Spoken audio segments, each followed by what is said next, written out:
പുലർച്ചെ 4:30 എയർപോർട്ടിൽ കാത്തിക്കണം. മിലാഫിനെ കാത്തിക്കണം. മിലാഫ് കട്ട വെയിറ്റിംഗ് ആണ് ഗൈസ് എയർപോർട്ടിൽ.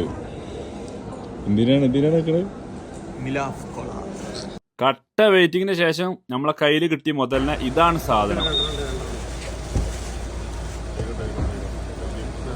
ഞാനൊരു കാര്യം പറയാം, ഈ സാധനം എന്തായാലും കത്തും, ഉറപ്പാണ് ഗൈസ്. അങ്ങനെ ഫൈനലി ട്രെൻഡിങ് ഐറ്റം മിലാഫ് കോള നമ്മളെ കയ്യിലും കിട്ടിയിട്ടുണ്ട്. അപ്പൊ ഇതെങ്ങനെ കിട്ടിയെന്നല്ലേ അത് ഞാൻ പറഞ്ഞുതരാം. ഇതാ സാധനം കൈമാറി. ഇത് എൻ്റെ ചങ്ക് ബ്രോ ഇർഫാന്റെ ഫ്രണ്ടാണ്.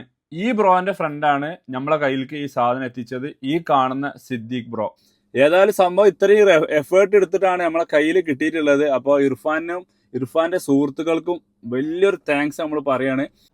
ഈ ബോട്ടിൽമേ തന്നെ വ്യക്തമായിട്ട് എഴുതിയിട്ടുണ്ട് നോ ആഡഡ് ഷുഗർ ആണ്. അപ്പോൾ ഒരു പുതിയൊരു ഐറ്റം ആയതുകൊണ്ട് ഒന്ന് ട്രൈ ചെയ്യാന്നുള്ളൂ. ഒന്ന് കഴിച്ചു നോക്കട്ടെ. ബിസ്മില്ലാ. ഷുഗർ ഇല്ലാന്നൊന്നും ഒരിക്കലും ഫീൽ ചെയ്യില്ല.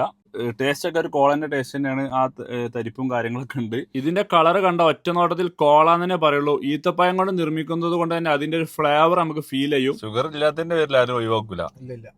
ശരിക്കും കോള കുടിക്കണ പോലെ തന്നെയാണ്. അപ്പോൾ കഴിച്ച ആൾക്കാർ ഫീഡ്ബാക്ക് അറിയിക്കുക, കഴിക്കാത്തവരൊന്ന് ട്രൈ ചെയ്യുക. അപ്പോൾ okay, bye from Jabir UBS.